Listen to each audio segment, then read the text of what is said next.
Hi, everyone. I am so excited to be joined today by Rob Thompson. He has spent 3 decades in the sports and media fields, has worked with the NFL, North American Sports Group, AFL, Walt Disney Company, and his honor.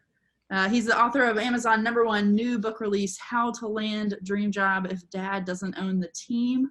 He's also the founder of GamePlanU, which is a virtual sports technology hub. I've personally been a part of the accelerator program. It's amazing. Rob, thanks so much for joining me today. Yeah, of course. I hope the fan isn't distracting. It kind of looks You're like I say it's like a halo. It's good. not It like is, yeah. it's like a halo above me. No, it's perfect. Gotta keep cool. Yeah. But yeah, thanks so much for coming on. Part of why I wanted to start this kind of podcast is I just love sports so much. It's just a fun, like maybe different kind of interview people that are so successful and in different industries. They don't get to stop sometimes and just chat about how much they love sports. Yeah. I think when it's been part of my life for so long and I was at the point where I was so lost coming out of college, even though I played in college. I wanted to figure out how I could make a living in the industry, but I didn't know where. I didn't know, could I be a coach or can I be an administrator, but I didn't know how I fit into it. But I'm very, very fortunate to be able to have those 30 years in the industry. Yeah. So let's chat though about your non-professional career. Yeah. So up through college, what did you play? What were you into? What was it like, getting to play in college even? Yeah, I was a kid that grew up in the Northeast and I played football. So it was always tough when you grow up in the Northeast and you play football and you love football. And I grew up in Connecticut even. So it's like, where is the one place in the Northeast that no one knows anything? Do they even play football there? It's in the town I grew up in. So I was a kid that grew up with dyslexia. So I didn't know how, poor my grades were. I thought there was something wrong with me. And growing up in the 80s, no one was testing you for ADHD and it's like nobody, they just put you in kind of the class where, you're in there with a bunch of other savages, as I primarily grew up in an inner city school. So we just had an incredible experience and I was lucky enough to have some success in high school as an athlete. And I got recruited by a lot of schools outside of the Northeast, Division I schools, mainly down the East Coast. And but academically, I couldn't get in. And U.S. Naval Academy is where I really wanted to go. That was my choice coming out my junior year. And I was in Naval academically. To get there, I was a Prop 48 kid. So I had to go and play at a local school close to me. I was fortunate at the time that I was an offensive lineman, and the gentleman who recruited me was also an alum of our school, University of New Haven, was Tony Sperano, who went on to be the head coach of the Miami Dolphins. And Tony was my line coach in college, and I was able to play, like I said before, a lot of games. So I got a lot of attention. We had, at that time, New Haven was kind of like a big junior college. And so we were able to get a lot of kids from that tri-state area that maybe were passed over by in the Northeast. Either you're going to Boston College, you're going to Rutgers, you're going to UConn, or what the old Yankee Conference schools were, or you kind of fell off, right? And but the New Havens of the world were able to kind of grab some of those tweener kids, especially those kids that were a little bit challenged academically. And we ended up having, out of a class of 8 seniors, we had 5 of us go to the NFL. So, and 2 of our coaches went to become head coaches in the NFL. So it was just it's a condensed version in that part of the country. Whereas where you are from, it's everywhere, right? It's just everywhere. There's talent everywhere. There's great programs everywhere. It's very condensed up in the Northeast. There's not a lot of places to go. So when you get the talent, like from New York City, which is raw talent, and the coast of Connecticut and Long Island, and there's just a ton of kids that play, but there's only very limited amount of places to go. Like the joke was always, college football coaches have one-way tickets and it's not pointing north. They're going south, And so it was an interesting experience. I hope I didn't drag that one out, but that's. Oh gosh, no. Well, and I love what you just said about like going south, because I have always wondered, I've been to a Green Bay game in October and it was freezing. I don't know how people play in like Northeast or wherever in December, January. I mean, what's the hardest part about playing playing football in super cold weather? I just, it's not, once you get warmed up, you don't really notice it, but your head, the inside of your helmet freezes. So when you sweat and you take it off, it gets, yeah. So that's the hardest part. The hardest part about playing in the Northeast in the winter from November on is practice. Yeah. So practices are a little bit tougher, you know. Plus our stadium where we had in high school was actually right on the coast, so we get the wind right. I mean, the beach was basically across the street, so we were getting crushed. Yeah. Anyway, so yeah, that's the hardest part in the wintertime. But you don't have that long of it, you know, because your seasons is usually over by Thanksgiving. Yeah. You know, and if you make the playoffs, it goes into December a little bit. But yeah, so you rarely played in the snow, and you know, maybe once or twice, and those are fun. It's not a big deal. You know, but there's nothing like October, late September, October, early November playing up there when it's 65 degrees. I mean, in South, I'm walking around out here saying, I don't know how these guys do even summer camp. Oh yeah. I don't know how they do it and play the first 4 games of the season when it's 90 and humid. I don't know how these guys, kind of did it down here, but that's probably why they're so good. So I agree though, because like the soccer season in the United States is totally flipped from like really everywhere else. Yeah. Why do you play games in Orlando in 96-degree temperature? We could so do that like Boxing Day, everyone's playing deal if we changed our schedule. I know there are reasons for it, but it's always blown my mind for the fans as well. Just like, gosh, you got to sit in like a hot box for 2 hours, 4 hours, I guess, if it's a football game. But anyway. Yeah. So what I did realize is afterwards, getting into coaching and scouting, my first business I ever started was a scouting service for the kids in the Northeast, because I realized I was coaching college football at Boston University, and I was going throughout the country looking for junior college players that could come back, primarily in California. And then I realized that there's great players everywhere. Right, you kind of stereotype kids from certain areas, and there's definitely an abundance in certain congested areas. The Floridas, the Texas, the Ohio's, and Pennsylvania's per sport, right? You kind of look at it, but definitely in football. And I realized that there was a need for kind of that. Let me kind of vet some kids in this area quickly. Don't just pass through the area, But so that was the first thing I did as a coach, and trying to figure out, where I kind of fit in. Was I left coaching because I thought there was a huge opportunity, and I started this business, this East Coast Recruiting, and I sold it within 18 months to a bigger national company. I mean, this is in 91. So this was like index cards and picking up the phone and So anyways, it was pretty interesting, but I saw a need for it, and I saw a need for it in the marketplace, and that started my entrepreneurial journey. Actually, that was it. That was the beginning of it. And what do you think do you think sports played a role in helping you like have the confidence, have the, intelligence to put something out there and build something yourself and like move into more of like an entrepreneur space, getting out of the sports, like as an athlete or coach? Yeah, I think there's a hard disconnect when going from being an athlete at any level and transitioning that into kind of the real world. But I think you build a foundation of just consistency, success leaves clues, right? So that getting up at 5 and going to the weight room, even though you hated it, after a while, you kind of build this callus to do it, not just in your hands and your mind, but everywhere in your body. You just knew that kind of going that extra every day kind of helped you with everything else, your mindset, and made you sleep better and eat better and all that. So yes, that definitely, without a doubt. Plus the feeling of winning and losing, and knowing that tomorrow when you win, you have a very small window to celebrate. It's like when you get a big client now, or big victory, like you celebrate for like the first 3 hours, and then you go to a sense of, oh my gosh, now I got to execute on this, right? It's like, it becomes overwhelming. It's the same thing, I think, with winning in sports. As you won, the window is so short to really enjoy that victory, because now you're like, now we got to do it again, And same thing, but with losing is the same. in a sense that what do we learn from it? Thank goodness we have tomorrow to start over again.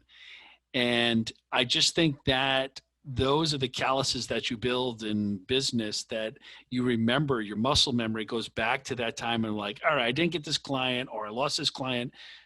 All right, you know what do we learn from it? How do we get better? And tomorrow's a new day. Let's get back after tomorrow. So I think there definitely is an advantage, to your point, of being an athlete and kind of converting that into the skill sets and the experience and the foundation to being a business professional. Yeah, love that. Love that. And so, so talk after college, what then became like your professional career in sports? What was that all about? Yeah, so like I said, I didn't really know. I went through this long discovery process, and one of the advices I give a lot is, you're going to have a 6 to 7 year window when you graduate, and you have that time to discover, you're going to figure out what you hate doing long before you discover what you love to do. So use that time, unless you're burdened with a lot of debt coming out of college and stuff that you got to pay back, that might make you force you to do things that you don't, or take on a job that you need to pay your bills. But if you're not in that situation, you can take advantage of the discovery process. I'd say follow as much as you can in the industry that you are interested in. Try to align with the boss that you feel like you can learn from. Don't chase the logo, because sometimes if you get caught up in you romanticize a little bit about that team or that league, a lot of times you're going to be disappointed once you get there. Because it's not always cracked up, because it's really work, Right. But if you find somebody that you really admire, respect, and you really feel that you can learn from, even though it may be a short-term job, go there, because you probably learn so much more that's going to help you with that next thing and that next thing and that next thing. And it could be learning sales in one place. Maybe that's not for me. I don't like inside sales, or I really like sponsorship sales.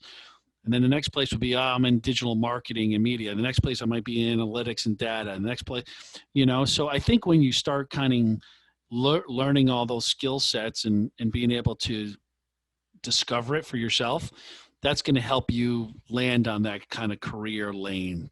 That's where you're going to start fast tracking. So I don't know if that makes sense. No, it does. It does, for sure. I think that's really wise. And I think, a lot of people, when they think about sports, a lot of it is that romanticized stuff of like, oh, these athletes must be, one thing, or these teams and organizations must, and I think that there's reality for any industry that like, oh, it's not always as shiny and nice as you think. But I love that. I love like finding people, because they're people you want to follow and people you respect, if you want to, find the people that have the career you would want to have, and the longevity of it. So I think that's awesome. Yeah. And it may not be in exactly the industry that you're thinking. Right. It may not be in sports right away or directly with a team or a league. It could be in the media side of it that you learn, or the sponsorship side, or the agency side, or working for a radio station. There's good people, there's good opportunities everywhere. And I just try everything is probably the best advice. So but no, I mean, it was really, I got lucky enough to land with the NFL on their youth development programs. It's probably because during this transition, when I owned my business, I ended up, because I was a criminal justice major in college, and a lot of my former teammates worked at the were state juvenile officers in Connecticut, and they worked at a facility that was close to where we all went to school in New Haven.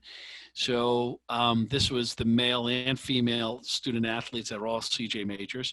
So I was able to go back there. It was kind of, it was hazardous duty. So I had 20 years, you can retire, full benefits, in a very safe, secure, it was a courthouse basically for juveniles.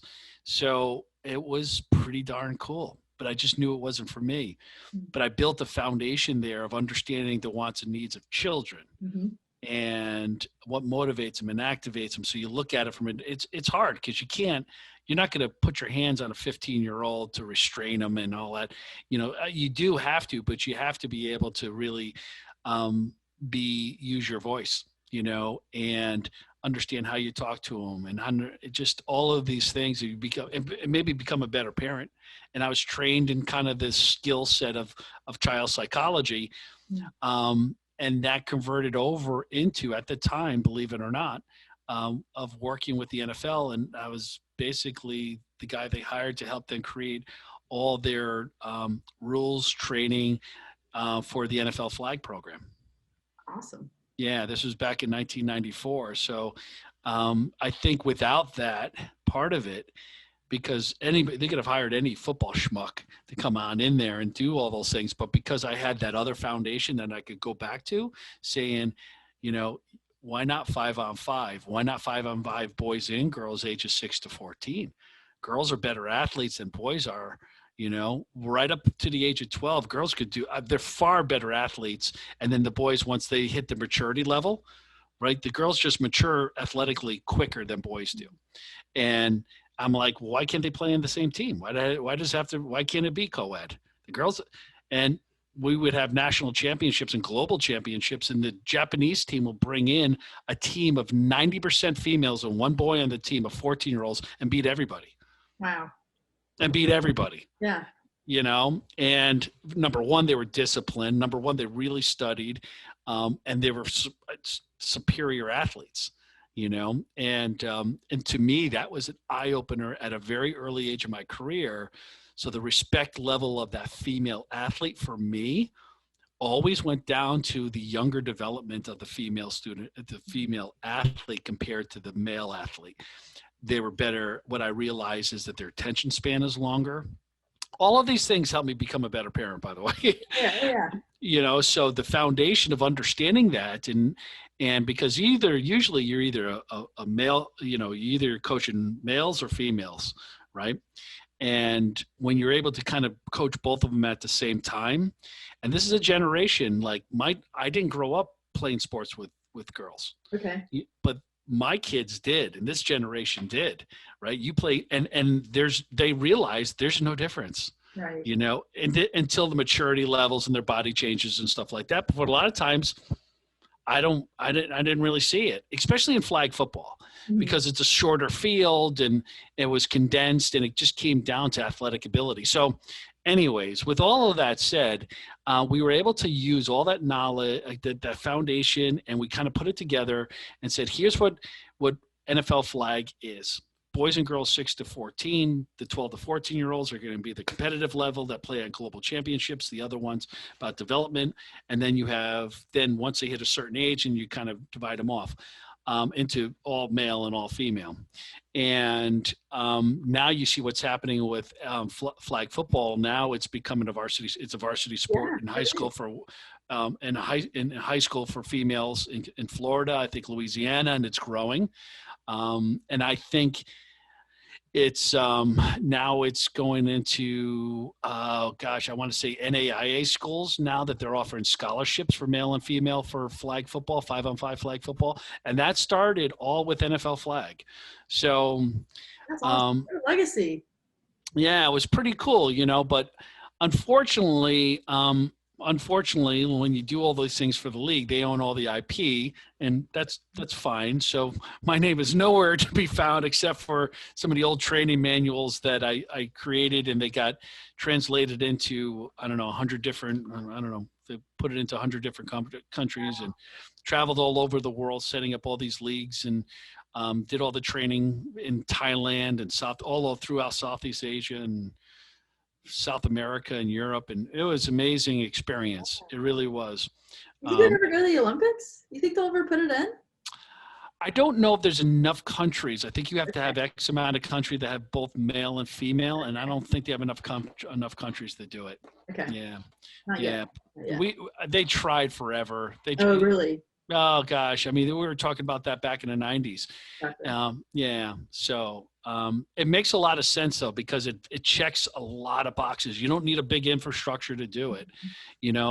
It's cheap enough to play like basketball. All you need is, your gear, a flag belt, and a football. So you don't even need baskets or any. I mean, so when we were training, I mean, there's so many unbelievable things that we did, but we were training. I used to go out to Thailand and train, and it was run, all the schools system is run by the government. They're very strict. I mean, I would meet with their educational board. They're all in military uniforms. It was kind of crazy, but we were going train all the teachers how to teach the gym teachers and we use this as a sport for them. And once I realized that I spoke the international language, it's like structure, timing, spacing, how to get 25 kids in a class or gym class to do something together as boys. Once I could teach it that way to them, they loved it. Like they got it. You speak the international language for them of teaching kids. Yeah. And I didn't have to teach them the rules right away. So I just taught them the training techniques, what it was. And anyway, so yeah, it was an incredible, I mean, I'm just tip of the iceberg stuff, but 7 Super Bowls that we did. We would go in for 2 weeks in advance and kind of do camps and clinics and do all those celebrity flag football games and, cool. Crazy stuff. But it was amazing. Yeah, it was amazing. So really, really grassroots. And gosh, there's like 3 million kids that went through our program in the first 6 years. And yeah. So cool. It was rewarding. Man. Well, and I played flag football in college, and I'm just going to say that it's because of you, There you go. They're rolling, so there we go. Yeah, that's awesome. Well, so, and what, like, as a fan, what are you into sports-wise? Like, what do you watch? What sports? What teams? I think I'm a big college football fan, and it's a lot of that. And I still have some friends and coaches and former colleagues that are still either coaching college football, former teammates that are either coaching at some level. And with the NFL, I don't have a favorite team, or I just follow guys that I know that are working within the organization still. But no, I'm kind of a nerd in that way where I don't watch baseball or basketball. I don't bet. I don't gamble on sports. I kind of I think because I worked in the industry for so long, I'm more into the business of sports than a fan of the games. Like, I can't tell you stats. I don't know who's in first place. I don't know any fantasy. I'm sorry. I don't know any fantasy, numbers for the most part. But the business of it, like the sponsorship deals, the big league-wide deals, I'm into that part of it. That's probably why sports technology has been so interesting to me. Yeah. Is number one, I owned a company that had a big tech part of it with registration, scheduling, and ranking. I actually had to build it from scratch. So I think that's always been the business of sports I've been a fan of more than the game itself. Yeah, no, but I love that. I think that's so unique, and there's so many parts to it that there are to love, Mm-hmm.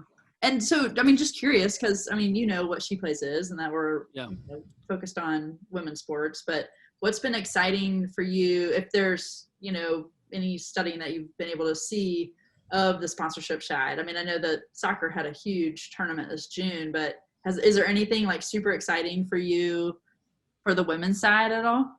It is, because I think, number one, it's a demographic. I'm being on it, and I didn't talk about this, but with working for Disney and we were in the family facing, to me, women's sports is about the front seat and the back seat. The front seat is mom, who's the CEO, and the back seat kids who are in mom's ear. I want to go to the soccer game this weekend. Let's go. I want to go see, WNBA. Let's go. So for me, the influencer is not as much mom. It's who's sitting behind her in the minivan. So for me, I think with sponsorship dollars, especially in the digital space, I'll give you an example. So when I owned Kick at 3v3 Soccer, we had a 65 market tour. Jif Peanut Butter was our biggest sponsor. And we did a promotion called Mommy Moments. And Mommy Moments was a hashtag. It was kind of that frantic moment as a mom when you're trying to get out the door, you got to go to a soccer tournament, and you're grabbing and going everything. Do I have everybody? You're making fun of dad because he's sleeping on the couch. And these Mommy Moments are about what moms experience in their life to provide the best life for their children. And how does the fabric of sports play into that? So how your mindset changes when you're a sponsor of how are we going to reach that activation point that's going to really get mom to pay attention, or even prior to mom, that sports fan to pay attention. If we're really drilling down on that female sports fan, what are the things that she's most interested above and beyond sports? Her friends, right?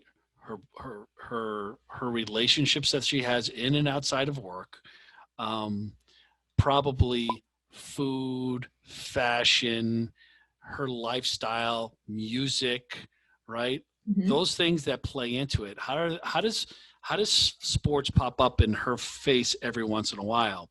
And for us, when I was working at Disney, this is the only relatable thing I could that's why I'm trying to associate it to it, because the mindset of that is, if I get the attention for 5 minutes, what am I saying to that female who's into sports? She's into her lifestyle with her friends. And if her friends are doing it, chances are she's going to do it. Yeah. Right. And that's what we found, especially when we were selling something to you. The great thing about our 3v3 soccer is it was 70% female that participated. And if one of them bought a t-shirt, all of them bought the t-shirt. Interesting. Right? Yeah. So they would go and they would always want to dress alike. Boys would show up with different kind of socks on and shorts, and it would look like they fell out of their minivan just putting on random clothes, right? And they were lucky if they had the right game jersey on. Females, completely different. They were matched up, they were synchronized, and boom, boom, boom, boom, boom. So they have a herd mentality in a lot of ways. So and this is just through research and what I've just kind of saw and how we knew how we had to angle our business.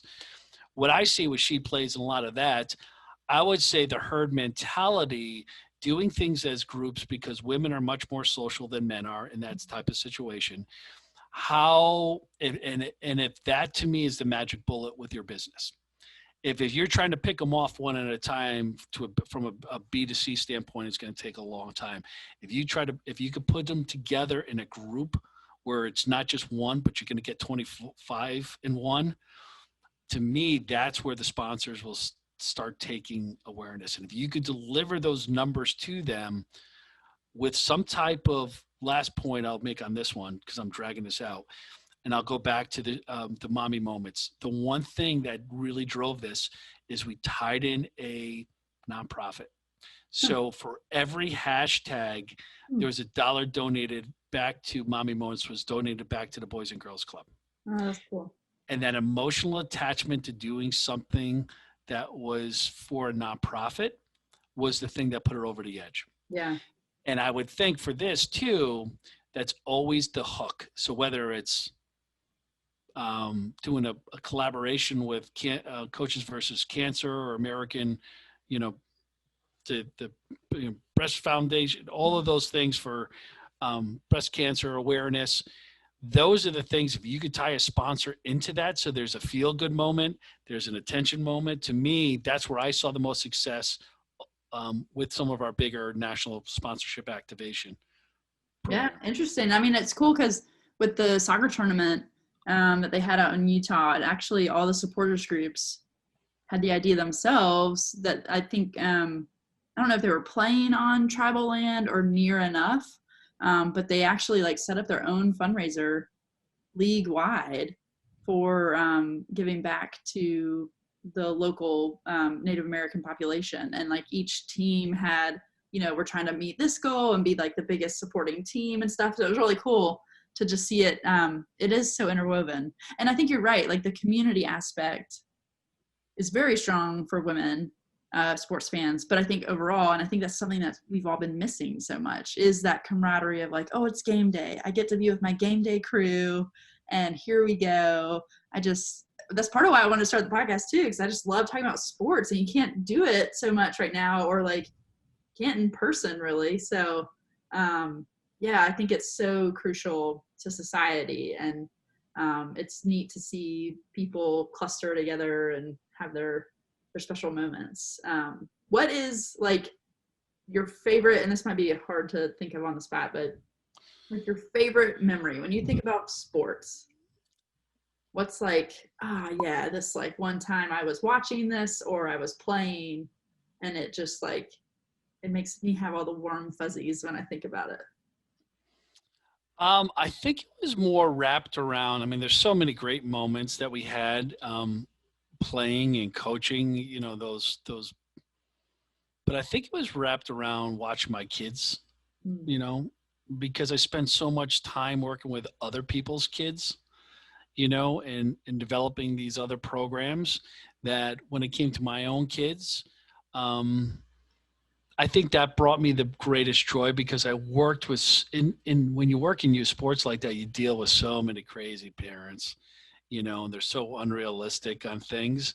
And I think I was grounded enough that I knew the realities to certain things within the sport. So kind of being able to be there as a cheerleader sort of and a sounding voice of being positive and using it as so my greatest moments I think I shared with you were some of the goals that my son set out to do and him reaching his goals playing and in college. I think that was amazing, and then watching the girls compete. So it really, it's a good question, but it's really wrapped around my kids watching them play. There's nothing better than watching your kids play sports. There really isn't, especially when you're not out there trying to be that parent who just takes it personally. Yeah. It's not a reflection of you. It's just my kid doing their thing. Yeah. Yeah. And realize that 90% of us, our kids are just average athletes. Yeah. Right.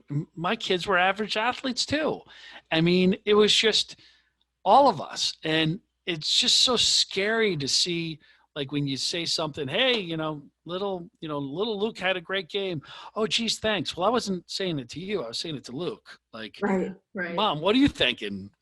It was your son to play, not you. And it was, but I think the older I got, because I have older kids, same wife. Well, we have 4 kids, 28 through 12. I know that's the punchline. So I kind of went through those two. My older kids experienced it when I worked for the NFL and when I worked for Disney. The little guy experienced it when I was running tournaments and now, kind of semi-retired working in this world. So I'm definitely different. I enjoy it now. When I was in the middle of it, I used to get so frustrated because it's like, these guys don't know what they're doing. They don't know how to run a league or a tournament.